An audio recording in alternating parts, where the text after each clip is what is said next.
अस्सलाम वालेकुम students, welcome to maths learning platform. आज हम क्लास 10 मैथमेटिक्स का हार्ड एरिया का जो पेपर है उसका सब्जेक्टिव पार्ट सॉल्व करेंगे। प्रीवियसली आपसे मैं ऑब्जेक्टिव पार्ट जो है जो एमसीक्यू से वो सॉल्व करके तो मैंने आपके साथ शेयर कर दिए थे।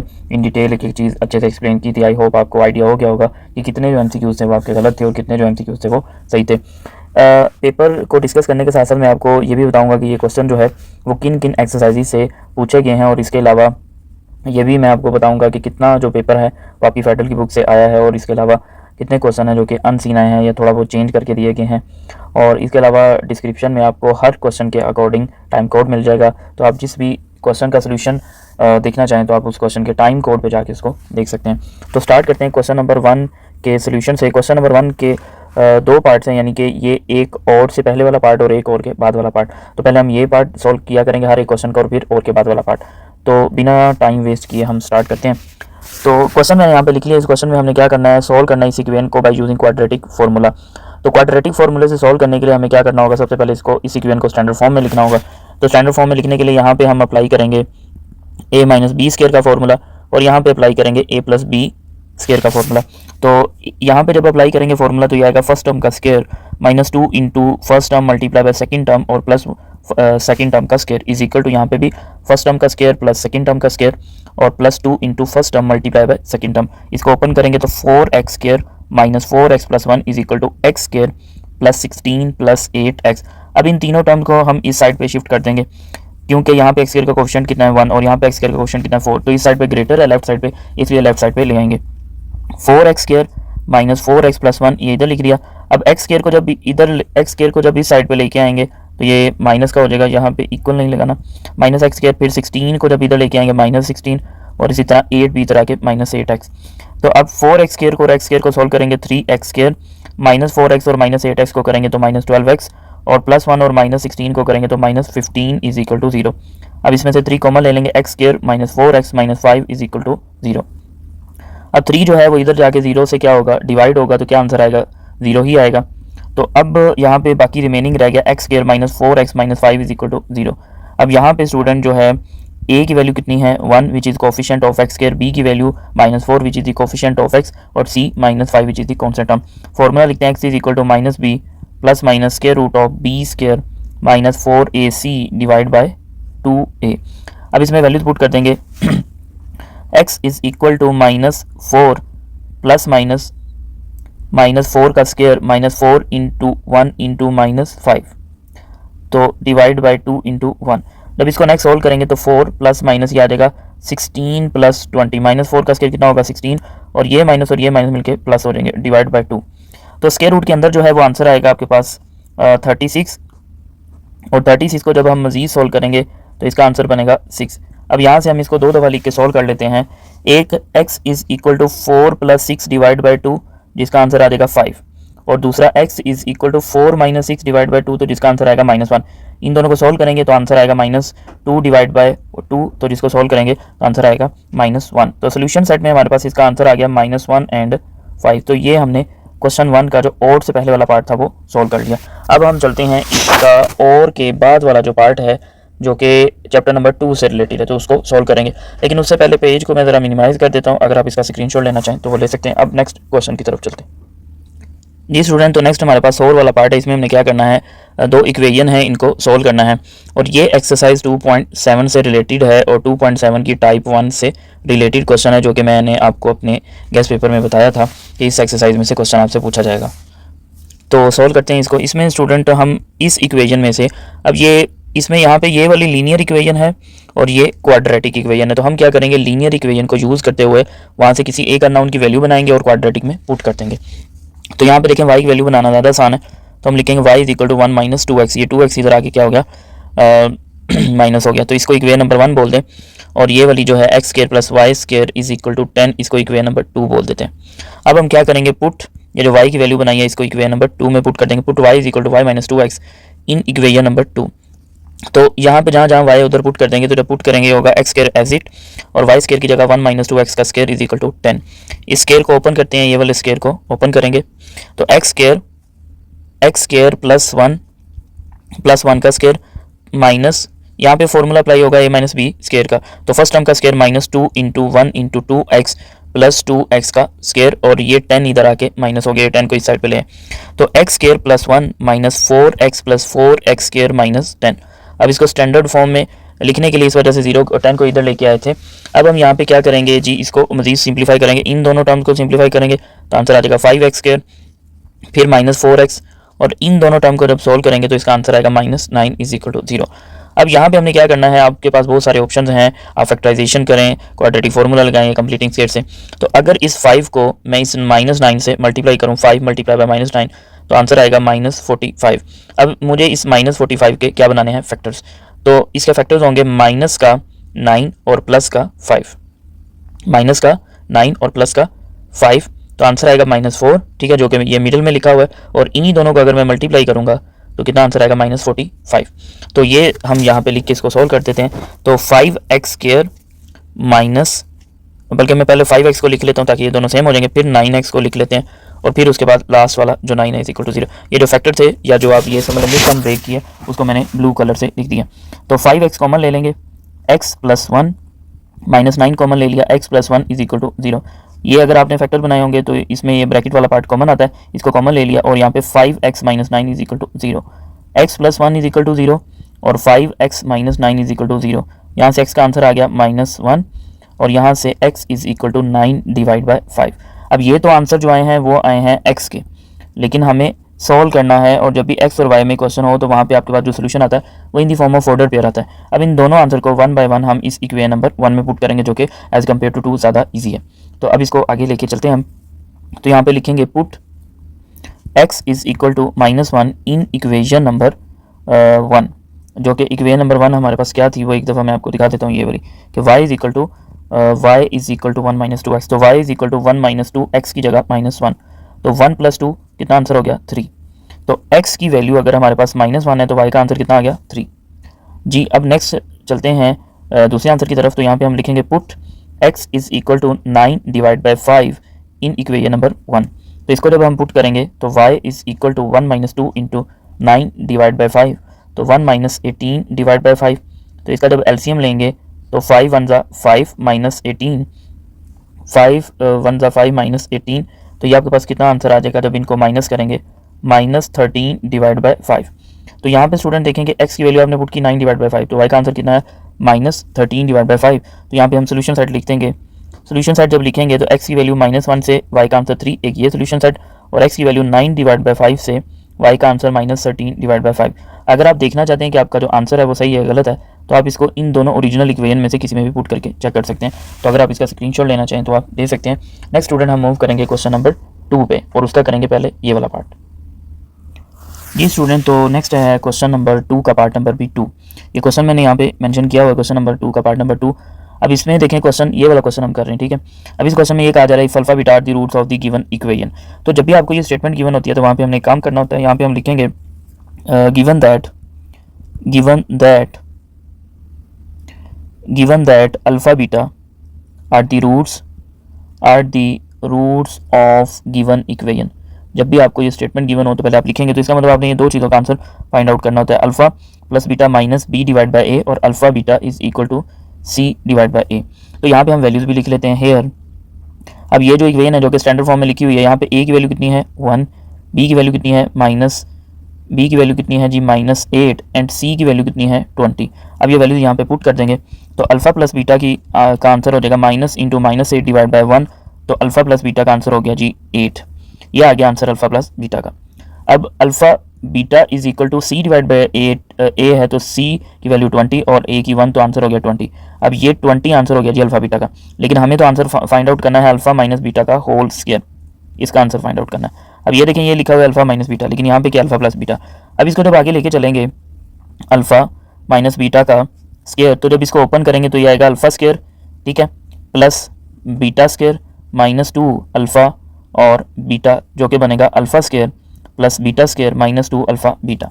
अब यहाँ पे ना ये वाली टर्म जो है आपको प्रॉब्लम क्रिएट कर रही है, ये इसका आंसर नहीं है हमारे पास, जबकि इसका आंसर है। तो हम क्या करेंगे, जब भी इस तरह का क्वेश्चन हमारे पास आता है, ये क्वेश्चन बेसिकली आपकी जो एक्सरसाइज है, एक्सरसाइज 2.4 उसके उन एक्सरसाइज से रिलेटेड क्वेश्चन है ये मैंने जो है गेस्ट पेपर में नहीं बताया था, लेकिन 2.5 जो है वो बताया था, तो उसी में आप समझ लें कि आपका ये वाला क्वेश्चन क्लियर हो जाएगा।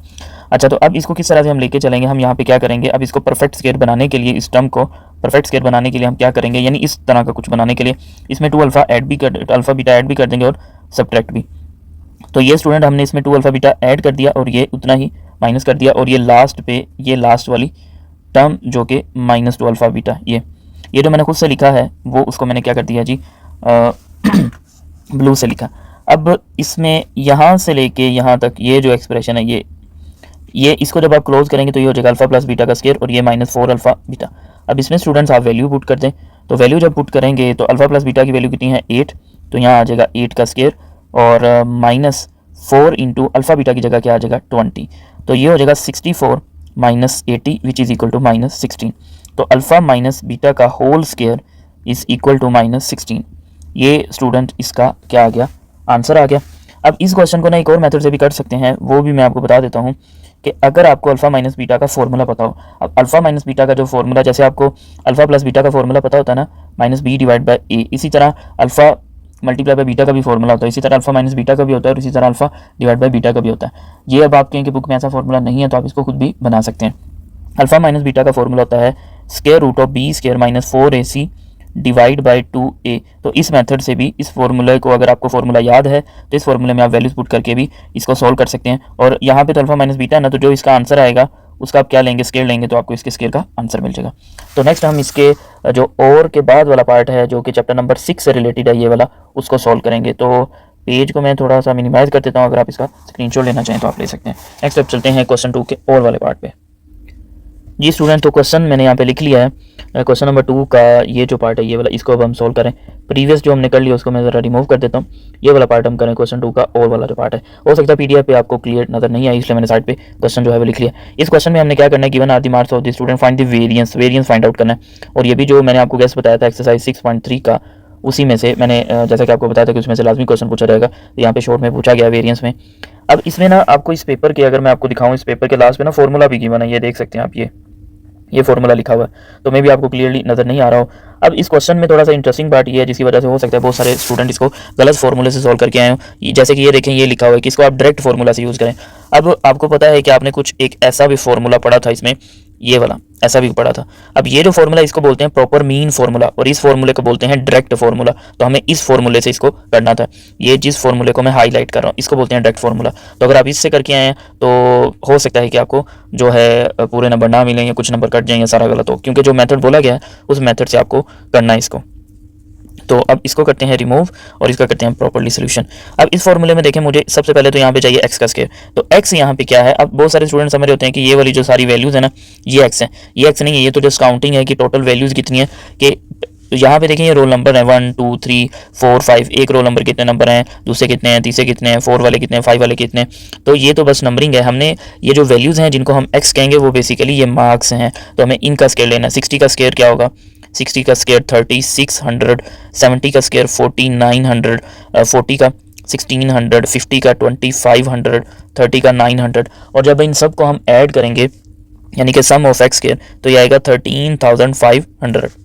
ये पार्ट तो हो गया। और n यहाँ पे क्या है, n है 5, यानी टोटल नंबर ऑफ वैल्यूज कितनी है 1 2 3 4 एंड 5। अब हमें चाहिए सम ऑफ x, तो x ये इनका सम चाहिए। तो सम ऑफ x, इनको जब आप सबको ऐड करेंगे, इन सारी वैल्यूज़ को 1 2 3 4 5, इन सब वैल्यूज़ को, तो आपके पास आंसर आएगा जी 250। अब ये सारी की सारी जो वैल्यूज़ है ना, ये सारी की सारी जो वैल्यूज़ हैं हम किस में पुट कर देते हैं, इस फॉर्मूला में। और तो इसको फिर करते हैं प्रॉपर्ली सॉल्व। तो वैल्यूज़ पुट करते हैं, यहाँ पे लिखेंगे पुटिंग वैल्यूज़। तो s square is equal to sum of x square कितना है 13500 डिवाइड बाय n, यानी नंबर ऑफ वैल्यूज़ कितनी है 5 माइनस, और यहाँ पे 250 डिवाइड बाय 5 और इसका होल स्क्वायर। तो जब स्टूडेंट इसको आप सॉल्व करेंगे, इसका आंसर आएगा 2700, और इसको जब सॉल्व करेंगे तो ये आ जाएगा स्टूडेंट्स आपके पास 5 1 5 और ये 50 आएगा, 50 का स्क्वायर। तो 50 के स्क्वायर को जब सॉल्व करेंगे 2700 माइनस 2500, तो वेरिएंस जिसको हम s स्क्वायर्ड से रिप्रेजेंट करेंगे तो इसका आंसर आ जाएगा 200।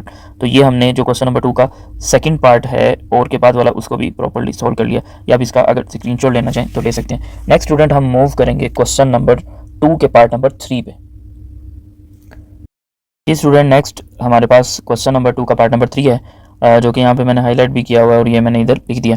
इस क्वेश्चन में हमने क्या करना है, use component of divide and property to prove that, इस एक्सप्रेशन को हमने प्रूव करके देना है, ठीक है, कि A ratio B is equal to C ratio D, और इसको यूज करना है इस इक्वेशन को, यानी इस पे हम सी डी थ्योरम अप्लाई करेंगे या सी डी प्रॉपर्टी अप्लाई करेंगे और इसको प्रूव करके देंगे। तो यहाँ पे लिखेंगे by using C D property लिख लें या सी डी थ्योरम लिख लें। तो बुक में जैसे कि आपको पता है कि थ्योरम लिखा हुआ है, तो मैं यहाँ पे थ्योरम ही लिखूंगा, एक ही बात है। तो अब यहाँ पे सी डी थ्योरम के अकॉर्डिंग हमने क्या करना होता है कि हमने न्यूमिनेटर और डिनोमिनेटर दोनों लिखने होते हैं। तो यहाँ पे न्यूमिनेटर में क्या करेंगे, दोनों एक्सप्रेशन को ऐड कर देंगे। ये पहले तो आ गया न्यूमिनेटर और plus denominator divide by numerator minus denominator, और सेम यही प्रोसीजर यहाँ पे भी। तो 5c plus 7d plus 5c minus 7d, और यहाँ पे 5c plus 7d minus 5c minus 7d। Numerator पे दोनों न्यूमिनेटर और डिनोमिनेटर को ऐड और डिनोमिनेटर में दोनों को सब्ट्रैक्ट। अब इसको मज़ीद सिंप्लीफाई करेंगे, ब्रैकेट्स ओपन करेंगे, 5a plus 7b plus 5a minus 7b divide by 5a plus 7b minus 5a plus 7b is equal to 5c plus 7d plus 5c minus 7d divide by 5c plus 7d minus 5c plus 7d। यहाँ पे minus को इससे multiply किया और यहाँ पे भी। अब यहाँ पे ये दोनों टर्म्स कैंसिल हो जाएंगे और इधर ये दोनों टर्म, और इसी तरह यहाँ पे ये और इधर ये टर्म्स कैंसिल हो जाएंगे। तो बाकी रिमेनिंग हमारे पास बचेगा 5a और 5a कितना हो जाएगा 10a, और फ्रैक्शन में 7b और 7b 14b। इसी तरह यहाँ पे 5c और 5c कितना हो गया 10c, और डिनोमिनेटर में 7d और 7d 14d। अब ये 10 जो है 10 से कैंसिल हो गया, 14 जो है वो 14 से कैंसिल हो गया, तो बाकी रह गया a डिवाइड बाई b और is equal to c divide by d। तो इसको हम लिख सकते हैं a ratio b is equal to c ratio d। अब यहाँ पे कुछ बच्चे सोचे होंगे या कुछ बच्चों ने मे भी ट्राई भी किया हो कि इसको सी डी थ्योरम से की बजाय के मेथड से किया हो, तो के मेथड वाला जो मेथड आपका गलत होगा, क्योंकि बोला गया है स्पेशली यहाँ पे कि सी डी थ्योरम से आप कंपोनेंट और डिवाइडेंड प्रॉपर्टी चेक करें। अब स्टूडेंट इसको करते हैं रिमूव, और अब मैं आपको सोल्व करके दूंगा ये क्वेश्चन नंबर 3 का जो और के बाद वाला पार्ट है विच जो कि चैप्टर नंबर 4 से रिलेटेड है, पार्शियल फ्रैक्शन से। अब इसको सोल्व करते हैं, तो इसके लिए हम चलते हैं नेक्स्ट पेज पे। जी स्टूडेंट, तो क्वेश्चन मैंने लिख लिया, अब इसको सोल्व करेंगे। इसमें कहा जा रहा है रिजॉल्व इनटू पार्शियल फ्रैक्शन, और ये एक्सरसाइज 4.2 से रिलेटेड है चैप्टर 4 की, और ये आपकी बुक से फेडरल बोर्ड की जो इल्मी वाली बुक है उसमें से ही क्वेश्चन आया है। आप बुक से भी इसका सोल्यूशन जो है वो आंसर अपना चेक कर सकते हैं, लेकिन हम यहाँ पे प्रॉपर्ली इसको डिटेल सोल्व करेंगे, और ये भी मैंने आपको अपने गेस्ट पेपर में बताया था। अब यहाँ पे सबसे पहले हमने बताना होता है कि ये प्रॉपर फ्रैक्शन है या इम्प्रॉपर। तो ये प्रॉपर फ्रैक्शन है, तो हम यहाँ पे लिखेंगे it is a proper fraction. ये प्रॉपर फ्रैक्शन है, तो प्रॉपर फ्रैक्शन है, इसकी वजह से हम इसको क्या कर सकते हैं, लेट कर सकते हैं। लेट करेंगे 7x plus 4 divide by 3x plus 2 और x प्लस 1 का स्क्वायर। अब मुझे कैसे पता चला कि ये जो है एक्सरसाइज 4.2 का क्वेश्चन। अब यहाँ पे देखें, मुझे इस एक्सप्रेशन से पता चला, ये वाला एक्सप्रेशन से x प्लस 1 का स्क्वायर है, यानी रिपीटेड लीनियर फैक्टर है। रिपीटेड लीनियर का मतलब ब्रैकेट के अंदर वाला एक्सप्रेशन लीनियर हो, और रिपीटेड का मतलब उसकी पावर ग्रेटर देन 1 हो। तो अब यहाँ पे लिखेंगे a divide by 3x plus 2 और plus b divide by x plus 1 और इसकी पावर 1, और यहाँ पे c आएगा c divide by x plus 1 का स्क्वायर। इस इक्वेशन को हम बोल देते हैं इक्वेशन नंबर 1। अब एलसीएम से मल्टीप्लाई करेंगे, तो यहाँ पे लिख देंगे multiplying both side by multiplying both sides by LCM इसका क्या आएगा 3x plus 2 multiply by x plus 1 का स्क्वायर। अब इसे जब मल्टीप्लाई करेंगे तो देखते हैं कि क्या आंसर आता है और इसको कैसे आगे कंटिन्यू करेंगे। तो यहाँ पे जब हम एलसीएम से मल्टीप्लाई करेंगे 7x प्लस 4, और यहाँ पे जब मल्टीप्लाई करेंगे तो ये जो 3x प्लस 2 वाला फैक्टर ये कैंसिल हो जाएगा, तो x प्लस 1 का स्क्वायर आ जाएगा। और जब इस एक्सप्रेशन से मल्टीप्लाई करेंगे तो एक x प्लस 1 की जो पावर 1 है वो कैंसिल हो जाएगी और 1 नहीं होगी, ये आ जाएगा। और c से जब मल्टीप्लाई करेंगे तो 3x प्लस 2 आ जाएगा, और ये होगी इक्वेशन नंबर 2। इस इक्वेशन को आगे भी सोल्व कर लेते हैं। 7x plus 4 is equal to a into x square plus 2x plus 1 square open किया मैंने, और यहाँ पे इन दोनों को मल्टीप्लाई करेंगे। पहले x को इससे मल्टीप्लाई करेंगे तो 3x स्क्वायर, फिर x को 2 से करेंगे तो 2x, फिर 1 को 3x से करेंगे तो 3x और फिर 2। अब इन दोनों को मल्टीप्लाई करेंगे तो 3cx और 2c। तो 7x plus 4 is equal to ax square plus 2ax plus a plus 3bx square, ये दोनों मिलके हो जाएंगे 5, तो ये आ गया 5bx प्लस 2b, अब 2 से मल्टीप्लाई किया। उसके बाद आ गया जी 3cx प्लस 2c। अब ये होगी जी इक्वेशन नंबर 3। यहाँ पे जगह कम है इसलिए मैंने फिर ऐसे लिख दिया। अब देखें यहाँ पे जो लीनियर एक्सप्रेशन है ना वो दो हैं, उनको 1 बाय 1 0 के इक्वल पुट करेंगे, ये एक और ये दूसरा, तो किसी को भी आप पहले पुट कर सकते हैं। तो हम यहाँ पे लिखेंगे G put 3x plus 2 is equal to 0। तो यहाँ से x की वैल्यू कितनी आएगी -2 डिवाइड बाई 3, और इसको पुट करेंगे इक्वेशन नंबर 2 में, ये वाली जो इक्वेशन नंबर 2 है। इक्वेशन 3 में भी पुट कर सकते हैं, ये जो लिखी हुई है, ठीक है, लेकिन इसमें थोड़ा ज़्यादा कैलकुलेशन पे टाइम लगेगा, इसलिए मैं इक्वेशन नंबर 2 में पुट करूँगा। तो पुट करते हैं हम यहाँ पे तो पुट करने से क्या होगा, इस इक्वेशन में पुट कर रहे हैं, ठीक है। इसको मैं हाईलाइट भी कर देता हूँ, ये वाली जो इक्वेशन है इसको इसमें पुट कर रहे हैं। तो इसमें जब पुट करेंगे तो सबसे पहले आएगा 7 इंटू -2 डिवाइड बाई 3 एक्स की जगह, यानी जहाँ जहाँ पे एक्स है उसकी जगह -2 डिवाइड बाई 3 पुट कर देंगे, और यहाँ पे भी -2 डिवाइड बाई 3 प्लस 1 का square b into -2 divide by 3 plus 1, और ये देखें क्या लिखा हुआ है 3x प्लस 2, और इसको हमने क्या लिखा हुआ है यहाँ पे 0, तो इसकी जगह आप डायरेक्ट 0 लिख दें, और इधर c के साथ भी डायरेक्ट 0 लिख दें। ये देखें 3x प्लस 2 का हमने क्या लिखा हुआ है 0, तो ये हो गया G -14 divide by 3 plus 4 is equal to a into एल्सियम लेंगे, कितना आएगा 3 -2 प्लस 3 इसका होल स्क्वायर। ये 0 से ये एक्सप्रेशन मल्टीप्लाई होकर 0, और इधर भी 0। तो ये स्टूडेंट जब इसका एल्सियम लेंगे आप इस साइड पे, तो ये एल्सियम कितना आएगा 3 -14 और 3 4 12, और इस साइड पे जब इसको सॉल्व करेंगे 3 -2 1 डिवाइड बाई 3 का स्क्वायर, तो मजीद इसको सिंप्लीफाई करेंगे, ये हो जाएगा -2 डिवाइड बाई 3। इस सारे का आंसर ये जो आपके पास लेफ्ट हैंड साइड है इज इक्वल टू, और यहाँ पे 1 डिवाइड बाई 9।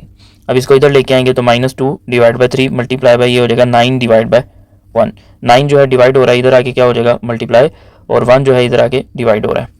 तो इस तरह से हमने इसको लिख दिया। तो ए का जो आंसर है यहाँ से वो आ जाएगा -6। कैसे आएगा 3 1 3 3 2 6, तो ए का आंसर यहाँ पे आ गया। अब हम बाकी जो दो आंसर है उनको भी फाइंड आउट करते हैं, कौन कौन सा आंसर रहता है बी का और सी का। तो उसके लिए मूव करेंगे नेक्स्ट पेज पे। तो बी के आंसर के लिए अब हम क्या करेंगे, बी के आंसर के लिए पुट करेंगे, किसको पुट करेंगे, इसको 0 के इक्वल x प्लस 1 को, put x plus 1 is equal to 0, तो x किसके इक्वल आएगा -1 के, और इसको पुट करना है इक्वेशन नंबर 2 में, ये जो मैंने हाईलाइट की हुई है यहाँ पे, ठीक है, ये वाली इक्वेशन। तो इसमें पुट करते हैं, जहाँ जहाँ x होगा उधर -1, तो 7 मल्टीप्लाई बाई x प्लस 4, तो 7 -1 इज 7 इंटू -1 प्लस 4, और a यहाँ पे ये देखें क्या लिखा हुआ है x प्लस 1 का स्क्वायर, तो इसकी जगह क्या लिख दें 0 का स्क्वायर, और b यहाँ पे भी ये देखें क्या लिखा हुआ है x प्लस 1 का स्क्वायर, तो इसकी जगह 0, और यहाँ पे 3 इंटू -1 प्लस 2, या डायरेक्ट भी 0 लिख सकते हैं, और यहाँ पे c और 3 इंटू -1 प्लस 2, तो -7 प्लस 4 इज इक्वल टू ये हो जाएगा 0, ये भी हो जाएगा 0, ये इसके साथ भी मल्टीप्लाई होकर 0, और यहाँ पे जो आ जाएगा -3 प्लस 2, तो -3 इज इक्वल टू ये 0 वाला सारा पोर्शन खत्म हो गया, तो ये आ गया। तो सी का जो आंसर है वो आ गया, ये माइनस और माइनस कट हो गया, तो सी का आंसर आ गया यहाँ पे 3।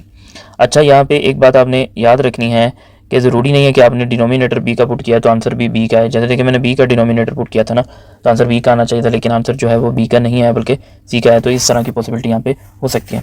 अब चलते हैं स्टूडेंट सी के आंसर की तरफ। तो उसके लिए यहाँ पे और कोई लीनियर एक्सप्रेशन नहीं है, तो हम उसके लिए कंपेयर करेंगे। तो यहाँ पे हम लिखेंगे by comparing the coefficients of highest power कितनी है इस इक्वेशन में राइट हैंड साइड से देखें वेरिएबल की हाईएस्ट पावर कितनी है, तो वो हाईएस्ट पावर है एक्स स्क्वायर, ये एक्स स्क्वायर। तो उसके कोफिशिएंट्स को कंपेयर करना by comparing the coefficient of x square in equation number 3। तो इसमें जब हम कंपेयर करेंगे तो इस साइड पे तो एक्स स्क्वायर का कोफिशिएंट कोई भी नहीं है, लेफ्ट साइड पे तो 0 आ गया, और इस साइड पे है a प्लस बी जिनको मैंने हाईलाइट किया हुआ है। तो इसमें से आपको a का आंसर पता है तो वही b का आंसर भी हो जाएगा। तो b इज इक्वल टू कितना हो गया, बल्कि एक मिस्टेक होगी यहाँ पे, b नहीं है यहाँ पे, बेसिकली है 3b, ये यहाँ पे 3b।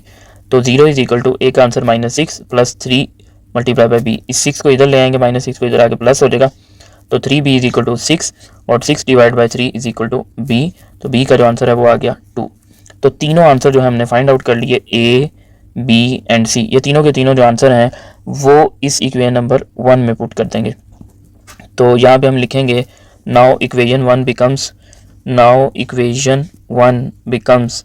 तो इक्वेशन 1 में पुट करेंगे तो 7x plus 4 divide by 3x plus 2, 3x plus 2 multiply by x plus 1 का square is equal to a की वैल्यू कितनी थी -6 डिवाइड बाय 3x प्लस 2, और b की value 2 divide by x plus 1, और c की 3 डिवाइड बाय x प्लस 1 का square.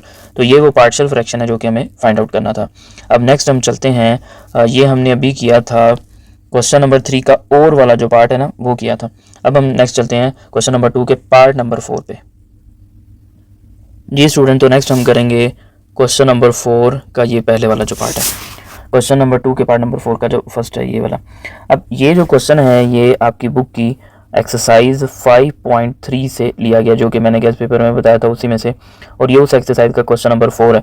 अगर आप इस क्वेश्चन को अपनी बुक से देखें तो वहाँ पे ये क्वेश्चन है वेन डायग्राम से रिलेटेड। तो यहाँ पे बस ये बोला गया कि इसको वेरीफाई करें, वेन डायग्राम नहीं पूछी गई। तो हम इसको सिर्फ जो है जो सॉल्व करेंगे। तो लेफ्ट हैंड साइड पहले सॉल्व करते हैं, a माइनस बी का होल कंप्लीमेंट। तो इसको सॉल्व करने के लिए पहले हमें a माइनस बी का आंसर फाइंड आउट करना होगा। a minus B is equal to A का सेट लिखेंगे 1 3 5 7 एंड 9 माइनस बी का 2 3 4 5 एंड 8। अब माइनस का मतलब ये होता है कि दोनों एलिमेंट्स में अब आप इसको इस तरह से समझ सकते हैं कि ऐसे एलिमेंट लिखने जो कि पहले सेट में हो और दूसरे सेट में ना हो। तो इस तरह से भी समझ सकते हैं और ऐसा भी समझ सकते हैं कि दोनों सेट में जो कॉमन एलिमेंट्स हैं उनको कट कर दें। जैसे कि यहाँ पे कॉमन है 3, उसके बाद है 5, तो रिमेनिंग लिखते हैं। लेकिन इस तरह के प्रोसीजर में स्टूडेंट ये गलती करते हैं कि जो पहले सेट के एलिमेंट है और दूसरे के दोनों को मिला के लिख देते हैं। तो आपने इसको फर्स्ट वाले कॉन्सेप्ट से याद रखना है, कैसे एलिमेंट लिखने हैं जो कि फर्स्ट सेट में हो और दूसरे सेट में नहीं हो। तो यहाँ पे फिर इसका आंसर आएगा a minus B is equal to, ये देखें 1 जो है 1 वो इस सेट में नहीं है, तो हम यहाँ पे 1 लिखेंगे। उसके बाद 3 इस सेट में है, ठीक है, इसको नहीं लिखेंगे। 5 जो है वो भी इस सेट में है, इसको भी नहीं लिखेंगे। 7 दूसरे सेट में नहीं है और इसी तरह 9 भी दूसरे सेट में नहीं है। तो ये आंसर आ गया a माइनस बी का। अब a माइनस बी का जो कॉम्प्लीमेंट है वो किसके इक्वल होता है, u माइनस, यानी यूनिवर्सल सेट में से a माइनस बी को अगर हम माइनस कर दें तो u का सेट पहले लिखते हैं। u का सेट है 1 2 3, 2 कहाँ तक है 10 तक, और माइनस a माइनस बी का आंसर 1 7 एंड 9। अगेन माइनस वाला साइन हमने सॉल्व करना है, डिफरेंस यानी कि ऐसे एलिमेंट जो फर्स्ट सेट में हो और दूसरे सेट में ना हो। तो इसका आंसर आएगा 2 के बाद आएगा 2 3 4 5 6 8 एंड 10। ये वो एलिमेंट्स हैं जो पहले सेट में तो हैं लेकिन दूसरे सेट में नहीं है। ये हमने लेफ्ट हैंड साइड जो है उसका आंसर फाइंड आउट कर लिया। अब हम इसी तरह जो राइट हैंड साइड है उसका आंसर भी क्या करेंगे, सॉल्व करेंगे। तो उसके लिए पहले राइट हैंड साइड को लिख लेते हैं और फिर सॉल्व करते हैं। तो राइट हैंड साइड हम यहाँ पे लिखेंगे, राइट हैंड साइड है ए कॉम्प्लीमेंट यूनियन बी। अब इसको कैसे सॉल्व करेंगे, इसमें सबसे पहले मुझे ए कॉम्प्लीमेंट सॉल्व करना है। तो इसको सॉल्व करने के लिए u माइनस ए, तो u का जो सेट है वो है 1 2 3 up to so on to 10, minus a का जो सेट है वो सेट है 1 3 5 7 एंड 9।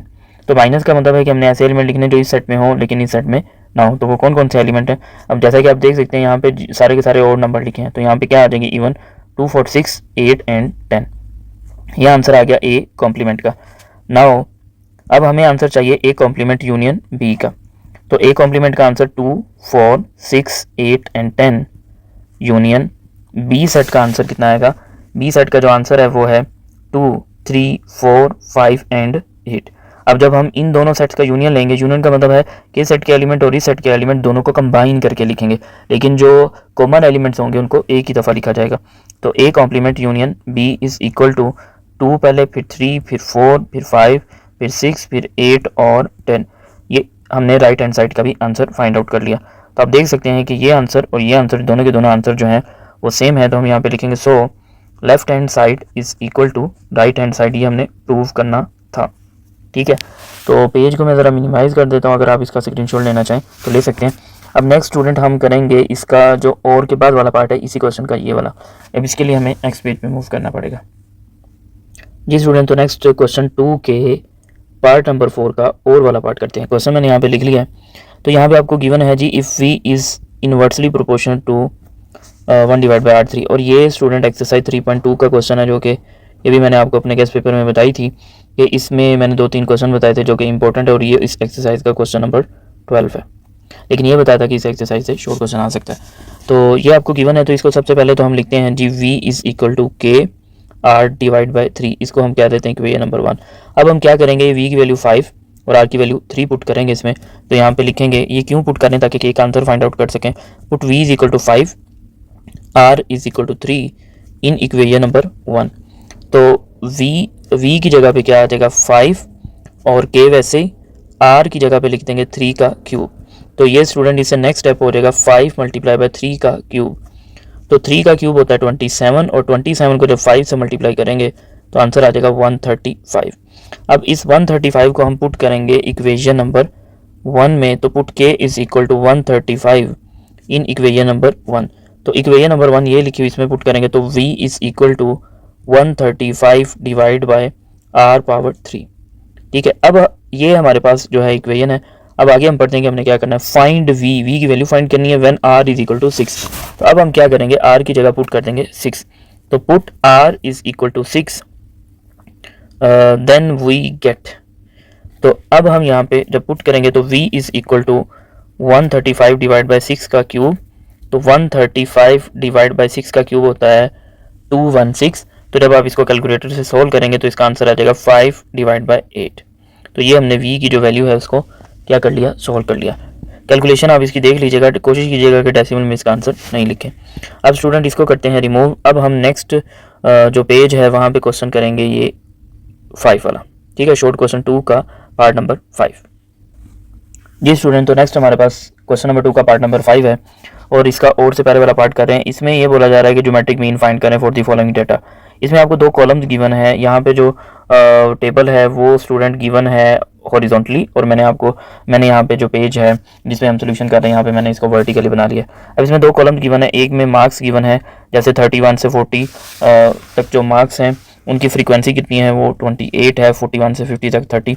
अब ये जो क्वेश्चन है ये आपकी बुक में एक एग्जाम्पल है, चैप्टर नंबर 6 में एग्जाम्पल नंबर 3 और पेज नंबर 128। बिल्कुल सेम टू सेम एग्जाम्पल तो नहीं है, लेकिन उससे रिलेटेड है, थोड़ा बहुत जो है डाटा उससे रिलेटेड है।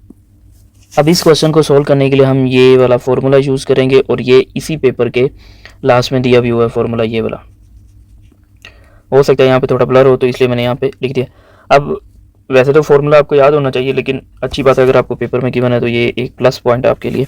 अब इस क्वेश्चन को सोल्व करने के लिए हम क्या करेंगे, इस फॉर्मूले के अकॉर्डिंग देखेंगे क्या क्या रिक्वायरमेंट्स हैं और वो पहले फाइंड आउट करेंगे और फिर उसके बाद इस क्वेश्चन को सोल्व कर लेंगे।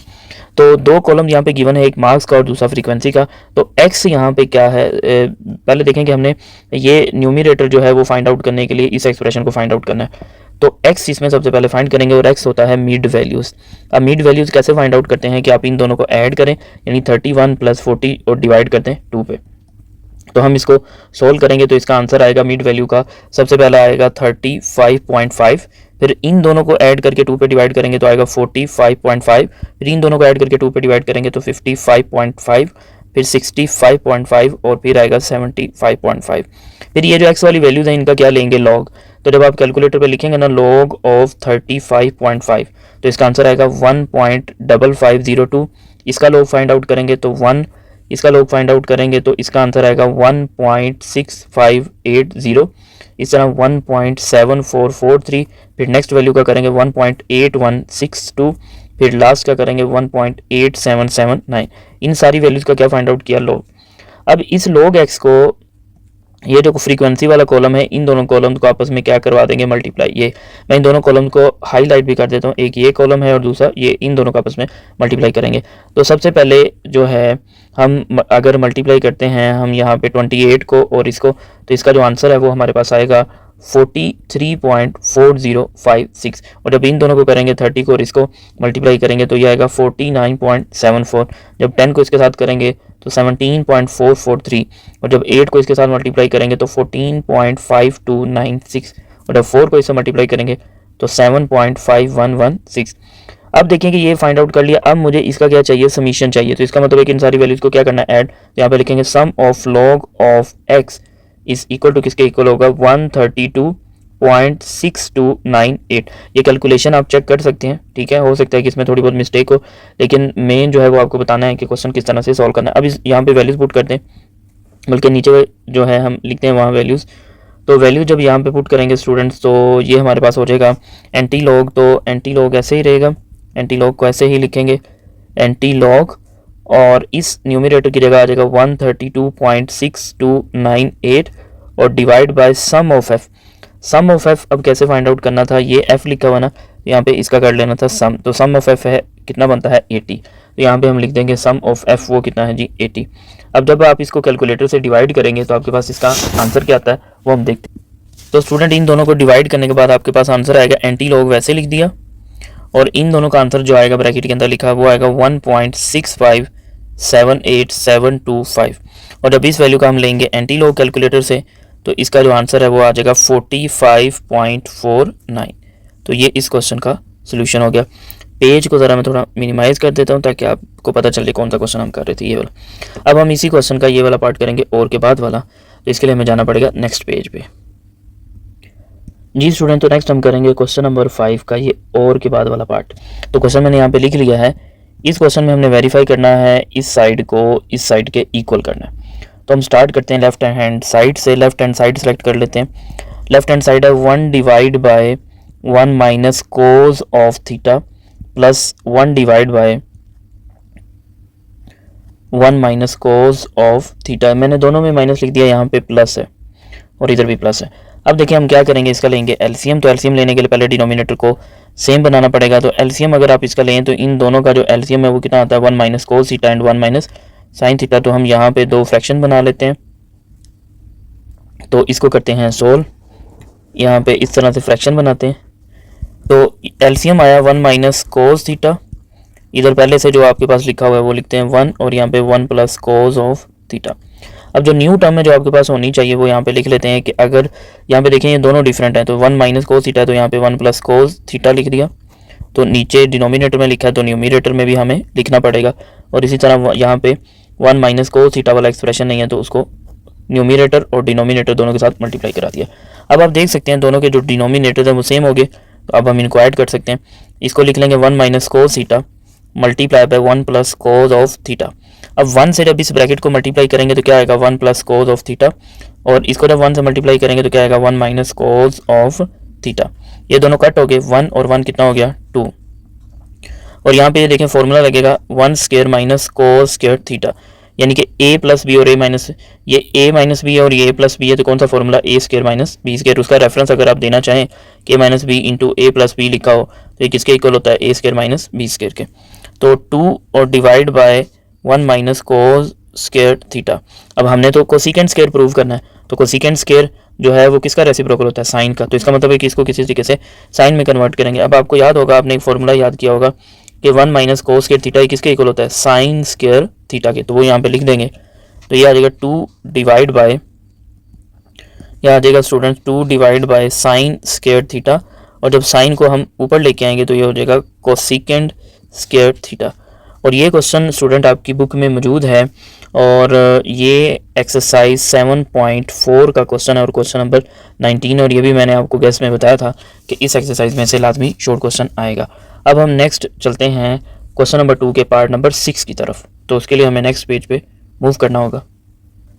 जी स्टूडेंट, तो नेक्स्ट है हमारे पास क्वेश्चन नंबर 2 का पार्ट नंबर 6 और इसका पहले करेंगे फर्स्ट पार्ट जो कि और से पहले लिखा हुआ है। यहाँ पे हमारे पास एक इक्वेशन है जिसको हमने सोल्व करना है। ठीक है, अब ये है एक्सरसाइज 1.3 की टाइप नंबर 1 से रिलेटेड। अब इस एक्सरसाइज इस तरह के क्वेश्चन को हम कैसे सोल्व करेंगे, हम ये जो टर्म है इसको लिख सकते हैं x की पावर 1 डिवाइड बाई 3 और इसकी पावर 2 लिख सकते हैं ना, होल पावर। जब इसको इस तरह से कंबाइन करेंगे, इकट्ठा करेंगे तो 2 डिवाइड बाई 3 ही बनेगा। या आप इसको एक और तरीके से भी कर सकते हैं। अगर आपको ऐसे नहीं समझ आता तो हम बिल्कुल जैसे क्वेश्चन लिखा हुआ है ऐसे लिखते हैं 2 डिवाइड बाई 3, यहाँ पे 1 divide by 3 minus 6 is equal to 0। अब आप यहाँ पे देखें कि ये जो पावर है अगर हम इसका डबल करें तो ये हमारे पास पावर आ जाएगी। तो हम यहाँ पे लेट कर लेते हैं x की पावर 1 डिवाइड बाई 3 को y के इक्वल। ठीक है, इसको आप कहते हैं 1। अब इसमें आप दोनों साइड पे ले लें स्क्वायर, x की पावर 1 डिवाइड बाई 3 का होल स्क्वायर और यहाँ पे y का होल स्क्वायर।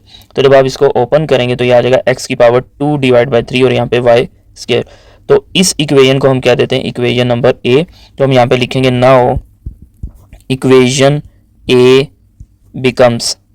तो अब आप देखें कि ये इक्वेशन क्या बन जाएगी, x की पावर 2 डिवाइड बाई 3 की जगह y स्क्वायर प्लस यहाँ पे y और माइनस 6 इज इक्वल टू 0।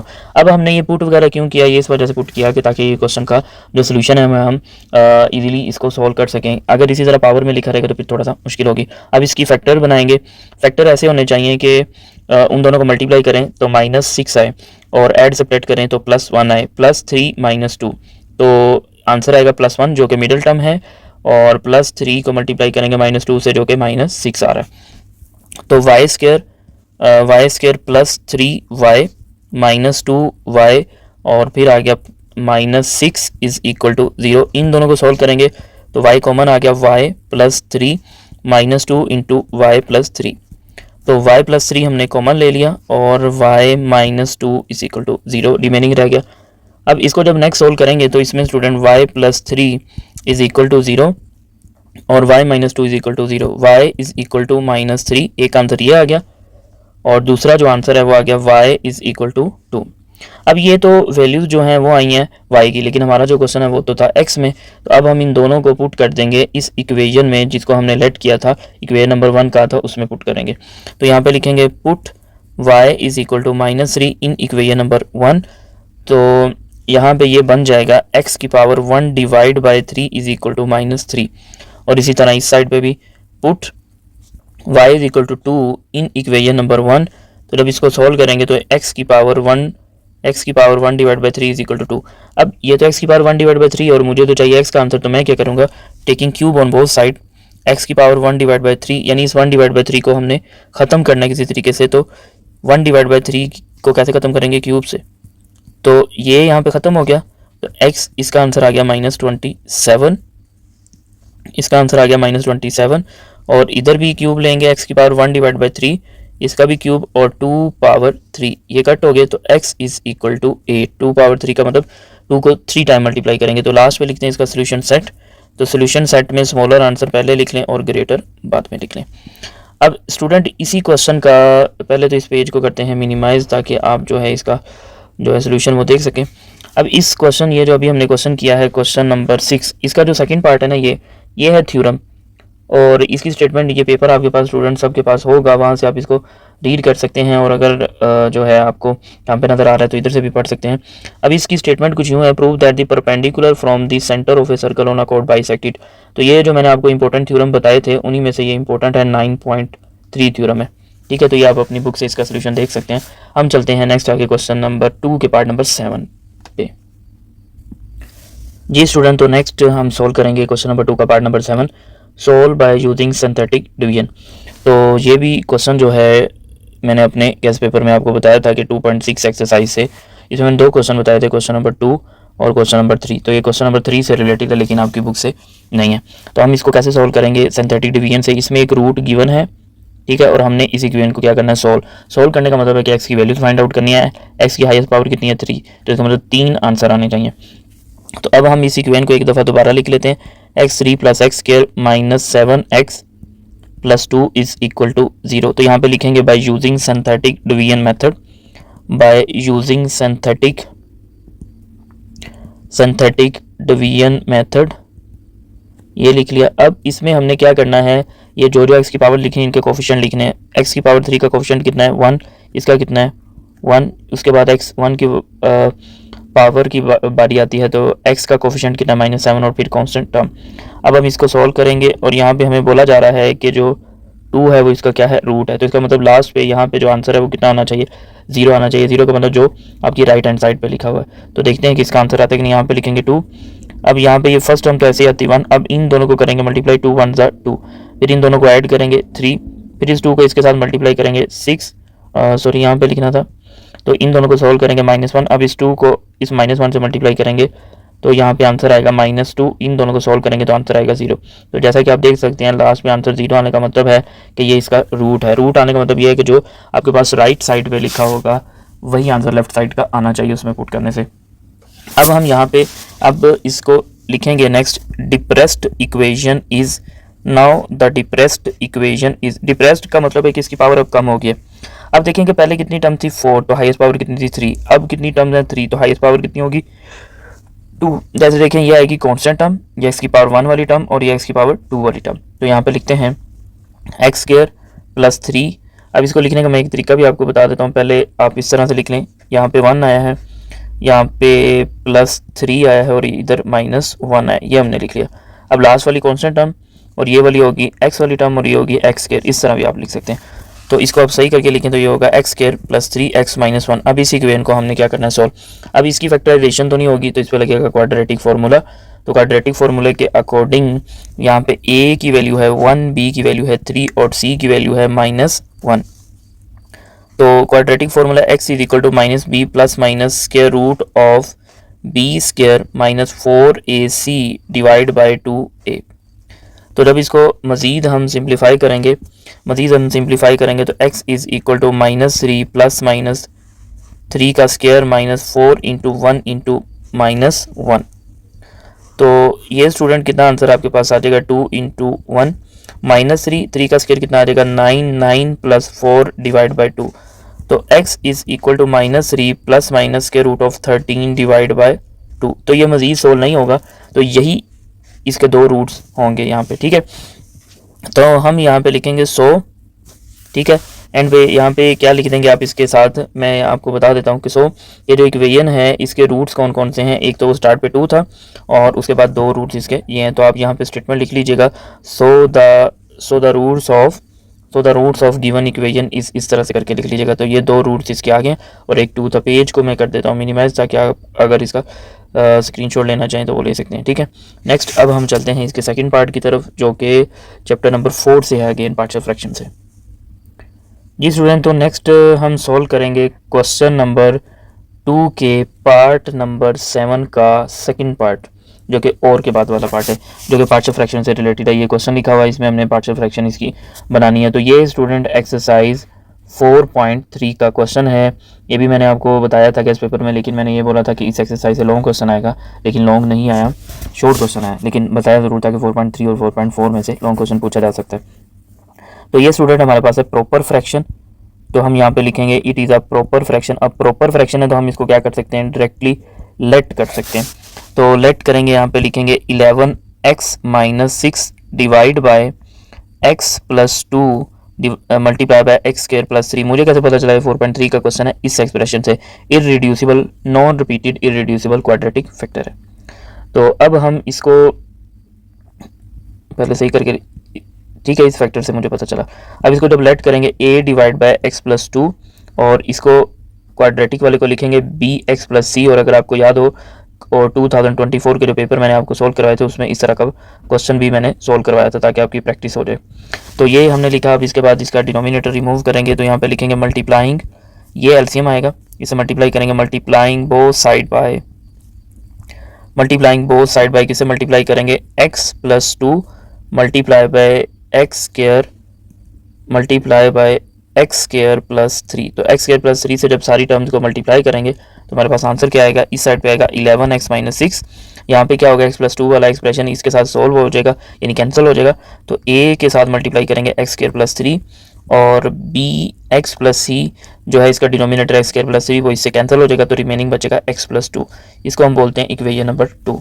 अब ये 4.3 का क्वेश्चन है, इसका मतलब इस इक्वेशन को भी आगे सोल्व करेंगे। 11x - 6 ax² + 3a, यहाँ पे पहले bx जो है इन दोनों से मल्टीप्लाई होगा, तो bx को जब x से करेंगे मल्टीप्लाई तो आ जाएगा bx², फिर 2 से करेंगे तो 2bx। अब c को इस पूरी ब्रैकेट से मल्टीप्लाई करेंगे तो cx + 2c, और ये होगी इक्वेशन नंबर 3। अब इसके बाद क्या करेंगे, इस क्वेश्चन को सोल्व करने के लिए यहाँ पे एक लीनियर फैक्टर है, तो उसको क्या करेंगे, 0 के इक्वल पुट करते हैं। तो यहाँ पे लिख देंगे जी पुट x + 2 = 0।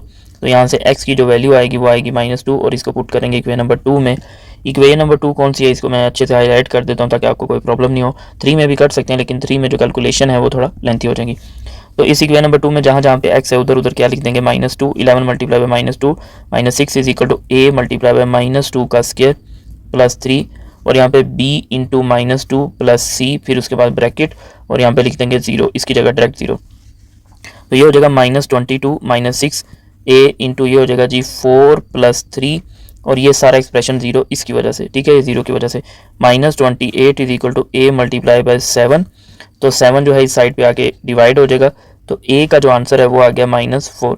a का आंसर हमें मिल गया a का, तो b और c के आंसर के लिए हमें नेक्स्ट पेज पे मूव करना होगा। तो चलते हैं नेक्स्ट पेज पे। जी स्टूडेंट, तो बी और सी के आंसर के लिए हम क्या करेंगे, अब इसको तो इस एक्सप्रेशन को तो पुट नहीं कर सकते हम, इस एक्सप्रेशन को, तो हम क्या करेंगे जी, कोफिशिएंट्स को कंपेयर करेंगे। तो यहाँ पे हम एक स्टेटमेंट लिखेंगे, now comparing the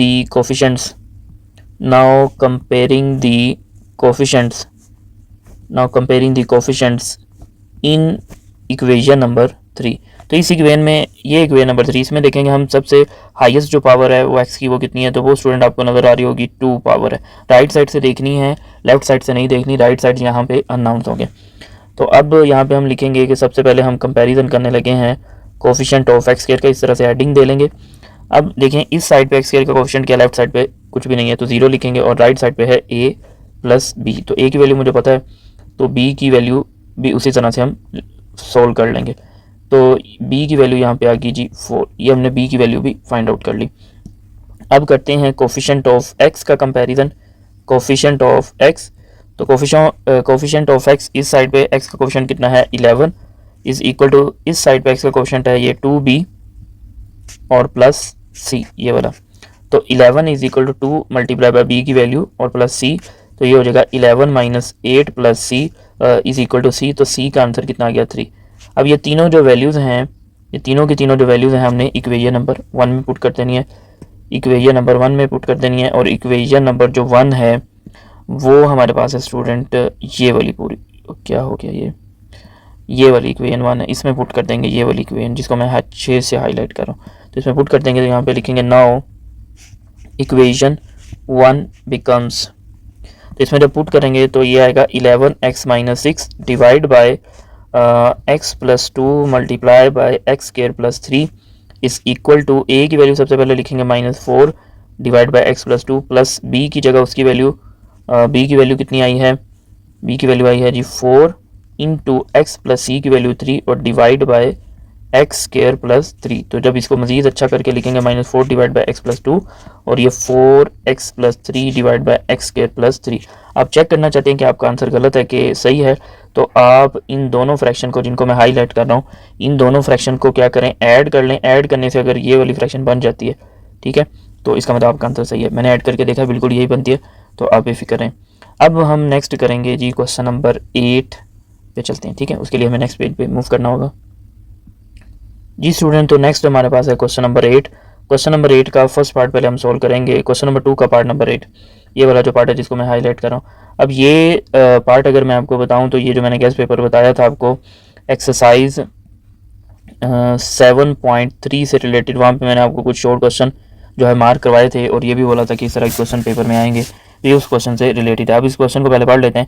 if terminal arm of the theta lies in the second quadrant, यानी कि थीटा का जो टर्मिनल आर्म है, टर्मिनल आर्म क्या होता है या इनिशियल आर्म क्या होता है ये आपको अच्छे से पता होगा, तो सेकंड क्वाड्रेंट में लाई करता है और साइन थीटा की वैल्यू गिवन है यहाँ पे 3/4। तो इसको यूज़ करते हुए आपने क्या करना है, रिमेनिंग ट्रिग्नोमेट्रिक रेशियोज जो हैं उनकी वैल्यू फाइंड आउट करनी है। एक रेशो आपके पास गिवन है तो बाकी रहेगी 5 रेशो, उनको फाइंड आउट कर लेना है। तो देखते हैं कि किस तरह से इसको सॉल्व करते हैं। यहाँ पे लिखेंगे sine theta is equal to 3/4 और यहाँ पे जो बहुत ही ज़्यादा इंपॉर्टेंट चीज़ है वो है क्वाड्रेंट। अब बहुत सारे बच्चों ने सोल्यूशन में ये क्वाड्रेंट मेंशन नहीं किया होगा, जस्ट वैसे ही इसका सोल्यूशन कर दिया होगा। तो अब आपको अच्छे से पता है कि साइन थीटा जो है उसका फॉर्मूला होता है परपेंडिकुलर डिवाइड बाय हाइपोटेनियस। तो परपेंडिकुलर की वैल्यू यहाँ पे 3 है और हाइपोटेनियस 4 है। तो अगर हम यहाँ पे राइट एंगल ट्राइंगल भी बना लें, वैसे ज़रूरत तो नहीं है, अगर आप बनाना चाहें तो आप इसको बना सकते हैं। सपोज कर लें कि यहाँ पे एंगल थीटा है, यहाँ पे ए लिख लेते हैं, यहाँ पे बी और यहाँ पे सी। तो थीटा के सामने वाली साइड परपेंडिकुलर, ये हाइपोटेनियस और ये बेस। तो परपेंडिकुलर की वैल्यू है 3 और हाइपोटेनियस है 4। तो बेस हमें पहले फाइंड आउट करना होगा। तो बेस के लिए हम यूज़ करेंगे पाइथागोरस थ्योरम, हाइपोटेनियस का square is equal to perpendicular का स्क्वायर प्लस बेस का स्क्वायर। तो हाइपोटेनियस का स्क्वायर 4 का स्क्वायर, परपेंडिकुलर का स्क्वायर 3 का स्क्वायर और प्लस बेस का जो स्क्वायर है वो फाइंड आउट करना है। तो ये हो जाएगा 16 minus 9 is equal to base का स्क्वायर। तो बेस का स्क्वायर इज इक्वल टू आ गया 7। तो हमें यहाँ से वैल्यू चाहिए बेस की, तो दोनों साइड पे ले आएंगे स्क्वायर रूट। तो ये आ गया आंसर बेस का। अब सारी जो रेशियोज हैं उनको 1 बाय 1 लिख लेते हैं। तो यहाँ पे हम लिखते हैं जी साइन ऑफ थीटा, पहले मैं लिख लेता हूँ जो कि हमारे पास ऑलरेडी है, दोबारा से लिख लेते हैं परपेंडिकुलर डिवाइड बाय हाइपोटेनियस। फिर हम लिखते हैं जी next cosecant of theta, hypotenuse divide by perpendicular. फिर हम लिख लेते हैं जी cos theta, base divide by hypotenuse, और secant of theta, hypotenuse divide by base, tan of theta, perpendicular divide by base, और यहाँ पे हम लिख लेते हैं cot of theta, base divide by perpendicular. अब सारी की सारी वैल्यूज यहाँ पे पुट करते हैं। परपेंडिकुलर की वैल्यू 3 और हाइपोटेनियस की 4, और यहाँ पे 4 डिवाइड बाय 3, बेस की वैल्यू स्क्वायर रूट 7 और हाइपोटेनियस की 4, और यहाँ पे 4 divide by square root 7, perpendicular की वैल्यू 3 और बेस की वैल्यू स्क्वायर रूट ऑफ 7। इसको ज़रा ऐसे करते हैं, ये जो पार्ट है ना इसको यहाँ से साइड पे लिख लेते हैं। इसकी वैल्यू कितनी आ गई, परपेंडिकुलर की 3 और बेस की वैल्यू आ गई स्क्वायर रूट ऑफ 7। कोड की वैल्यू मैं यहाँ पे लिख लेता हूँ, कोड ऑफ थीटा ये हो जाएगा बेस डिवाइड बाय परपेंडिकुलर, जो कि हो जाएगा स्क्वायर रूट 7 डिवाइड बाय 3। अब आप देखेंगे सारे का सारा जो क्वेश्चन है वो आपको गिवन था सेकंड क्वाड्रेंट में। बहुत सारे स्टूडेंट ने यहाँ तक तो क्वेश्चन कर लिया होगा, लेकिन ये क्वाड्रेंट वाला जो पार्ट है ये मेंशन नहीं किया होगा, तो जिसकी वजह से आपका आंसर गलत हो सकता है या आपके नंबर कुछ कट सकते हैं। तो सेकंड क्वाड्रेंट, जैसा कि आपको पता है कि सेकंड क्वाड्रेंट में ये दो फंक्शन हैं जो कि पॉजिटिव होते हैं, तो इन दोनों को छोड़ के बाकी सब के साथ आप नेगेटिव साइन लगाएंगे। यहाँ पे नेगेटिव, इधर भी नेगेटिव, यहाँ पे भी नेगेटिव और इधर भी नेगेटिव।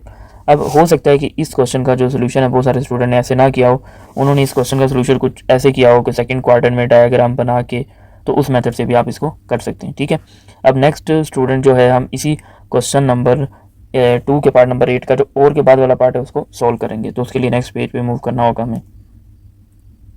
जी स्टूडेंट, तो नेक्स्ट हमारे पास है क्वेश्चन नंबर 2 के पार्ट नंबर 8 का ये वाला और वाला पार्ट जो कि डायग्राम से रिलेटेड है। और मैंने आपको 2024 का पेपर जो सॉल्व करवाया था और कुछ हमने जो MCQs किए थे वहाँ भी हमने इस तरह का क्वेश्चन भी सॉल्व किया था। अब इस क्वेश्चन को किस तरह से सॉल्व करेंगे, क्वेश्चन को पहले पढ़ते हैं कि क्वेश्चन में क्या गिवन है।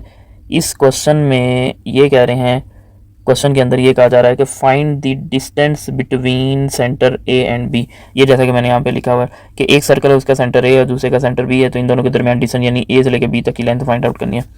अब इसमें क्या गिवन है, A से लेकर D तक की जो लेंथ है वो 6 सेंटीमीटर, यानी ये वाली जो लेंथ है ये 6 सेंटीमीटर है।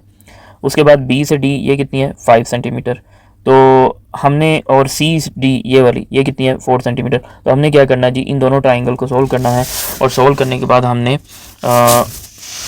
इसका आंसर फाइंड आउट कर लेना है। अब पहले तो मैं ये वाली ट्राइंगल सेलेक्ट कर रहा हूँ, ये जिसको मैं हाईलाइट कर रहा हूँ आपको नज़र आ रहा होगा। इस ट्राइंगल का क्या नाम बनता है, तो हम यहाँ पे लिखेंगे जी इन ट्राइंगल ADC।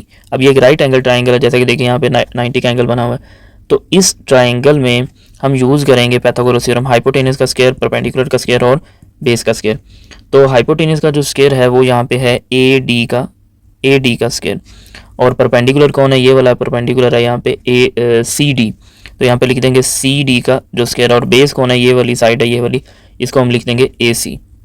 अब यहाँ पे एक काम करते हैं कि इसको हम कह देते हैं x, इतनी लेंथ जो A से C तक है, और इसको y। यहाँ पे आप मेंशन भी कर सकते हैं कि A से लेके C तक को आपने x लिखा हुआ है और B से लेके C तक का नाम आपने y रखा हुआ है। अब इसमें वैल्यूज पुट करते हैं। AD की वैल्यू कितनी है जी 6, तो यहाँ आ जाएगा 6 का स्क्वायर। CD की वैल्यू कितनी है, ये 4 का स्क्वायर, और प्लस जो है AC की जगह मैंने x स्क्वायर लिख दिया है, AC को मैंने x सेलेक्ट किया हुआ है। तो ये 36 minus 16 is equal to x square, तो ये आ जाएगा 20। तो जब हम इसका लेंगे स्क्वायर रूट तो ये स्टूडेंट आ जाएगा 20 का square root is equal to x।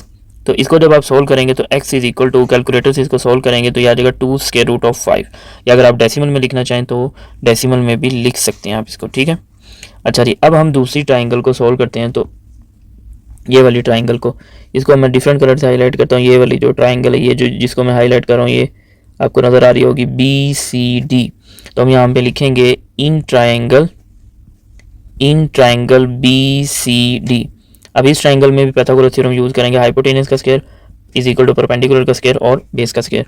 तो हाइपोटेनस यहाँ पे है जी स्टूडेंट B से D, और परपेंडिकुलर कौन है, अगेन वही CD का स्क्वायर, और बेस कौन है, BC का स्क्वायर। तो इसमें वैल्यूज पुट करते हैं। BD कितना है जी 5 का स्क्वायर, CD कितना है 4 का स्क्वायर, और BC का नाम हमने y रखा हुआ है। तो ये हो जाएगा student 25 minus 16 is equal to y square. तो y स्क्वायर किसके इक्वल आ गया 9 के, तो यहाँ से y किसके इक्वल आ गया 3 के, और 3 के साथ सेंटीमीटर भी हम यहाँ पे लिख लेते हैं।